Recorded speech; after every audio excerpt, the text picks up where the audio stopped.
8वां श्लोक पढ़ते हैं। स पर्यगात शुक्रम अकायम अवर्णम अस्नाविरम शुद्धम अपापविदितम कवि मनीषी परिभु स्वयंभू यथा तथ्यतः अर्थान वेदधात शाश्वतीभ्य समाभ्य।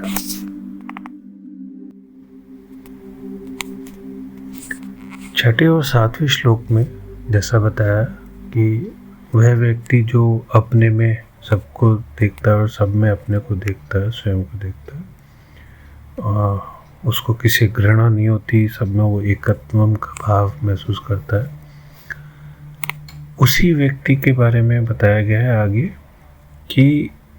जो उसको भाव होता है, जो आत्मा का एहसास होता है, वो क्या है, मतलब वो उसकी जो गुण है, उसका जो क्वालिटीज़ कहना चाहिए, वो किस प्रकार की है, उस तत्व की। तो सह यानी वह शुक्रम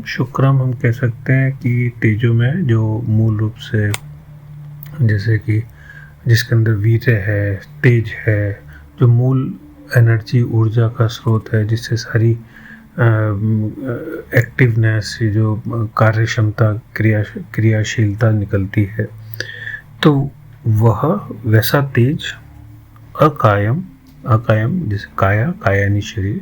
जिसका शरीर नहीं है, जिसकी किसी प्रकार का काया नहीं है, जिसको आप रूप में, आकार में नहीं देख सकते, जान सकते, बांध सकते। अवर्णम यानी जिसका कुछ भी, जिसमें अवर्णम अस्नाविरम, बेसिकली यहाँ पर जो बात हुई है, शरीर किसी भी प्रकार का शरीर नहीं है, ऐसा शरीर जिसको काटा जा सके, जिसमें चोट लग सके, या जिसमें मसल्स हैं, जिसमें किसी भी प्रकार का तत्व है, पदार्थ है,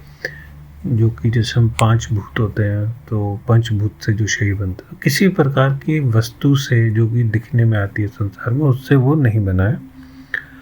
शुद्ध है, शुद्धम है, जिसमें किसी प्रकार की अशुद्धि नहीं है, यानी उसमें आप कोई कमी नहीं निकाल सकते। अपाप विदधम यानी जिसमें पाप नहीं है, तो जिसमें किसी भी प्रकार की कमी नहीं है, एक तरीके से कह सकते हैं, जिसमें किसी प्रकार का विकार नहीं है, तो उस स्थिति, उस तत्व को वह व्यक्ति प्राप्त हो जाता है। पर्यगात,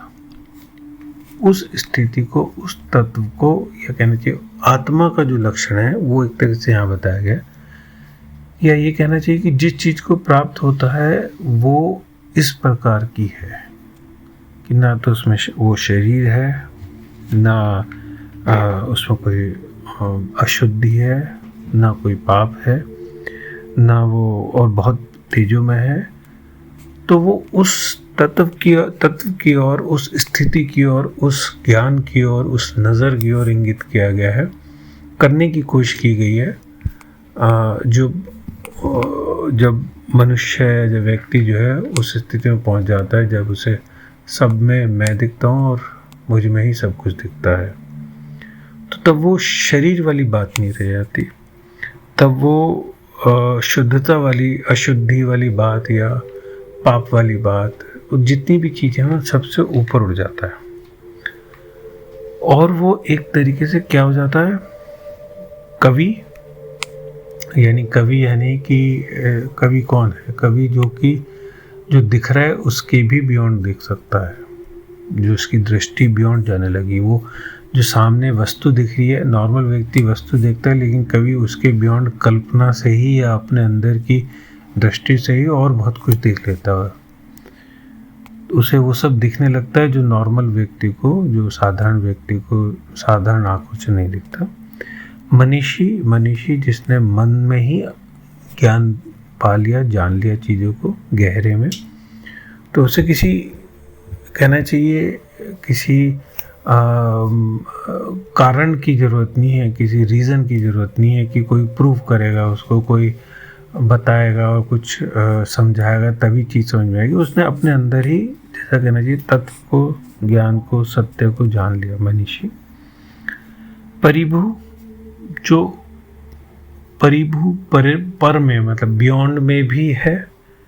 जो हर जगह एक तरीके से बियॉन्ड, मतलब अगर हम जहाँ नज़र डालते हैं वैसे ही विद्यमान है, सर्वोपरि विद्यमान है, सबका कहना चाहिए नियंता है, या सब चीज़ों को निर्धारित करने वाला है, परिभू। तो संसार में या जहाँ भी जो कुछ भी है, सबका जो होने का भाव है वो भी है, और स्वयंभू, और अपने होने का भी स्वयं ही है कारण। तो परिभू दूसरे का कारण भी और स्वयं का भी कारण भी। स्वयंभू यानी अपने से ही उत्पन्न हुआ, परिभू यानी दूसरे का भी वही उत्पन्न होने का कारण, एक तरीके से हम कह सकते हैं। तो खुद प्रकट होने वाला अपनी इच्छा से अपने ऊपर ही डिपेंडेंट है पूरी तरह से, किसी उसका कारण कोई और नहीं है, दूसरे का कारण भी वही है, वो है परमात्मा या आत्मा आप कह सकते हैं। शाश्वत दिव्य है यानी अनादि है, शाश्वत है। समाभ्य हम कह सकते हैं कि जो सम है, जो हर तरह से बैलेंस्ड है, हर तरह से जिसका आप कोई भी एक तरफ, किसी एक तरफ झुकाव नहीं पा सकते, ऐसा नहीं कह सकते कि वो ऐसा है कि वैसा है। वो एक तरीके से जिसे हम कुछ हद तक कहते हैं सत्व वाली स्थिति हो जाती है, जब समता आ जाती है, जिसमें दृष्टि की समता आ गई कह लो, और सब जगह जो विद्यमान है, तो फिर उसका कोई और रूप नहीं है, सब बिना रूप के एक तरीके से हो गया, यथा तथित है। और जो भी तथ्य है वो यथा तथित है, वैसा ही है, उसके अनुसार ही, यथा योग्य, यथा तथित। तो तथ्य के अनुसार, तथ्य के अकॉर्डिंगली सारे अर्थ बनाए जाते हैं, रचे जाते हैं। मतलब तथ्यों से समझो तो जो एक तरह कहते हैं कि जो प्रमाण हम कहते हैं तथ्य हैं, तो तथ्य से जो जानने योग्य चीज़ें हैं और उनका जो अर्थ है वो उसी से निकल के आता है। तथ्य से जो कहना चाहिए सबूत हम कह सकते हैं, एविडेंस कह सकते हैं, या जो फैक्ट्स हैं, जो भी रियली में असली में फैक्ट है, असली में जो अर्थ है, वो वहीं से निकल के आता है, वहीं से समझ में आता है, वहीं से उसकी रचना होती है, वहीं से वो उसका एक तरह से प्रमाण बन के आता है। कहाँ से? वही आत्मा, वही परमात्मा। तो मूल रूप से जो बात यहाँ कही गई है वो यही कही गई है कि सबका मूल कारण वही है, उसको किसी भी प्रकार से आकार में या स्वरूप में रूप में नहीं बांधा जा सकता, और जो शुद्ध है, जिसमें आप कोई दोष नहीं निकाल सकते, जो कि सबका दृष्टा है, जो कि मूल रूप से जो देखने की क्षमता है, जो सामने दिख रहा है उसके भी बियॉन्ड है, जो सबको जानने वाला है, सबका कारण है और खुद का भी कारण खुद ही है, शाश्वत है,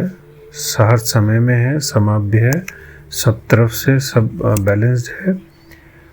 तो तथ्य के रूप में, हर चीज़ के तथ्य के रूप में भी वही है, अर्थ के रूप में भी वही है, वही हर चीज़ का कारण है, रचना है और उत्पत्ति का कारण कहना चाहिए। तो ये 8वें श्लोक में बताया गया है। इसमें जो मेन बात बताई गई है वो उस स्थिति के बारे में बताई है जब वो ज्ञान या वो जो सत्य है, जो रियलिटी का जानना होता है, और वो स्थिति जब तत्व से आदमी जब उसको जान लेता है सत्य को, तो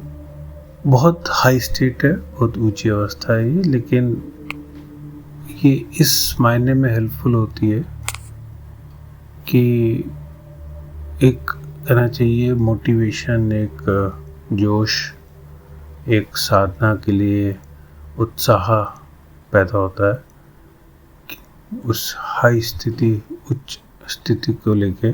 जब जैसे इसमें बताया श्लोक में। प्रैक्टिकल सेंस में देखें तो इस उत्साह के अलावा एक ये ध्यान रखने वाली बात आ जाती है कि जब तक ऐसी स्थिति ना पहुंच जाए तब तक जो कुछ भी मिला है वो काफ़ी नहीं है, वो अंतिम नहीं है। तो चाहे कितनी ऊंची अवस्था पहुंच जाए, लेकिन अगर ऐसी अवस्था नहीं है जैसे श्लोक में बताई है, तो फिर कहीं अभी दूरी है, अभी कहीं जर्नी पूरी नहीं हुई, यात्रा पूरी नहीं हुई। तो वो ये श्लोक जो है उस तरफ एक सचेत करता है कि यात्रा चालू रखें, साधना चालू रखें जब तक कि वो स्थिति ना आ जाए। लेकिन इसमें हताश होने की भी बात नहीं कि बहुत ऊंची स्थिति है, कैसे मिलेगी क्या मिलेगी, लेकिन साधना करते हैं तो देर सवेर उस स्थिति में हर कोई पहुंचेगा ही, पहुंच सकता है। तब आगे के श्लोकों में वही चीज़ बताई गई है कि जब आदमी साधना करता है तो क्या आदमी एक तरफ बहुत ज़्यादा फोकस हो जाता है, झुक जाता है, एक चीज़ में लग जाता है पूरी तरह से। तो वो थोड़ा सा सचेत किया गया है कि कैसे वो क्या चीज़ ध्यान रखनी है, कि मतलब वो एक तरीके से बैलेंस्ड अप्रोच, एक सम्यक जो तरीका है वो आगे के श्लोक में बताई गई है।